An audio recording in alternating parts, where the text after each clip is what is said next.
भानु जी मथुरा से। सीताराम। जय सीताराम महाराज जी, आपके चरणों में कोटि कोटि प्रणाम। महाराज जी, भगवान के नाम को किस तरह और कितना जपें जिससे शीघ्र ही स्वरूप बोध हो जाए? प्यास ऐसी हो जैसे कई दिनों से किसी को पानी ना पिलाया जाए और फिर रबड़ी रखी जाए उसके सामने, तो उसके सामने 56 भोग रखे जाए, वो क्या करेगा? नहीं पिएगा। उसकी चाह होगी कि केवल पानी पिला दो। ऐसी नाम जबकि प्यास हो और व्याकुलता ऐसी हो जैसे तुम्हें यमुना में अभी ले चले और कहें डुबकी लगाओ और फिर आपको दबा दें और दबाए रखें। जो श्वास लेने की व्याकुलता आपके अंदर हो, वैसी व्याकुलता हो तो बिगड़ी जन्म अनेक की अब वहीं सुधरे आज, अभी भगवत साक्षात्कार हो जाए।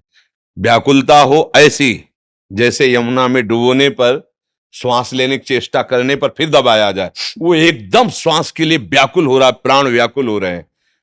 और प्यास ऐसी हो कि जैसे पानी की चाह वाले को रबड़ी रसगुल्ला रखा जाए। ब्रह्मादिक के भोग शब्द विषम लागत ताहि, नारायण ब्रज चंद की लगन लगी है जाए। ऐसी तो चाह हो और ऐसी व्याकुलता हो कि दरस बिन दूखन लागे नयन। जब से तुम बिछुरे पिए प्यारे कबहु न पायो चैन। अभी हम चैन से सो रहे हैं, चैन से खा रहे हैं और हम भगवत प्राप्ति की बात कर रहे हैं। भगवत प्राप्ति कब? नारायण हरिभजन में ये पांचों न सुहात, विषय भोग निद्रा हंसी जगत प्रीति बहुबात। बस केवल अपने प्रभु का सुमिरन और उनसे मिलन की चाह। बस फिर आपको एक प्रश्न ही नहीं करना पड़ेगा कि कैसे तत्वबोध हो, कैसे प्रेम प्राप्त हो। समझ रहे हो बच्चा? महाराज जी, अशांति, भयंकर जलन अज्ञान के कारण या प्रारब्ध के कारण या फिर वर्तमान अपराध बन जाने के कारण होती है? सबका मूल अज्ञान ही है।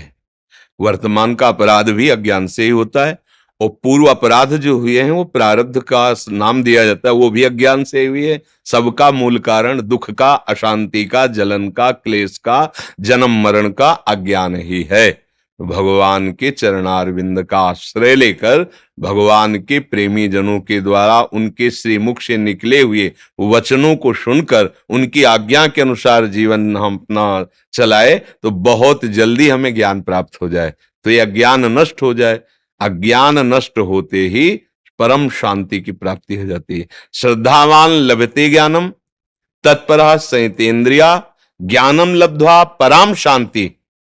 परम शांति कहां मिली? ज्ञानम लब्ध्वा पराम शांति मचरेणादि गच्छति। भगवत प्रेमी महात्मा और शास्त्र, इनके जो वचन है उनके अनुसार जब हम जीवन यापन करते हैं, उनके अनुसार चलते हैं तो हमारा ज्ञान नष्ट हो जाता है। अज्ञान नष्ट होते ही जैसे अंधेरे में क्या है मुझे पता नहीं चल रहा, पर जब प्रकाश हुआ तो पता चल गया। जब पता चल गया तो ना भय रह गया, ना कोई जलन रह गई, ना कोई अशांति। परम शांति, परमानंद की अनुभूति हो गई। किसका प्रश्न था?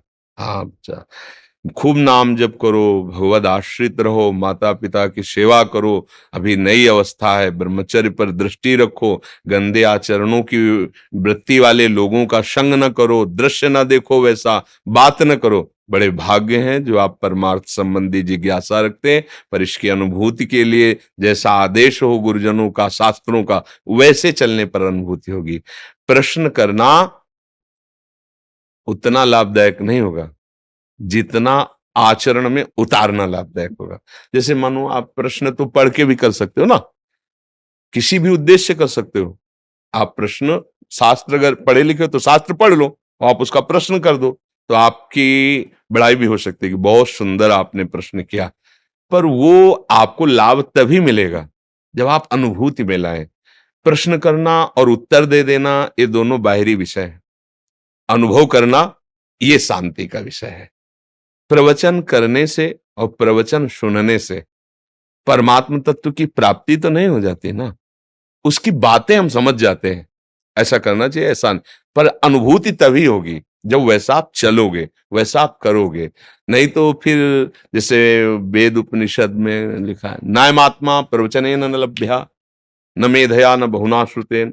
बहुत प्रवचन करने वाले को भी ये नहीं होता जो परमानंद की, बहुत सुनने वाले को भी नहीं होता, बहुत बुद्धिमान को भी नहीं होता।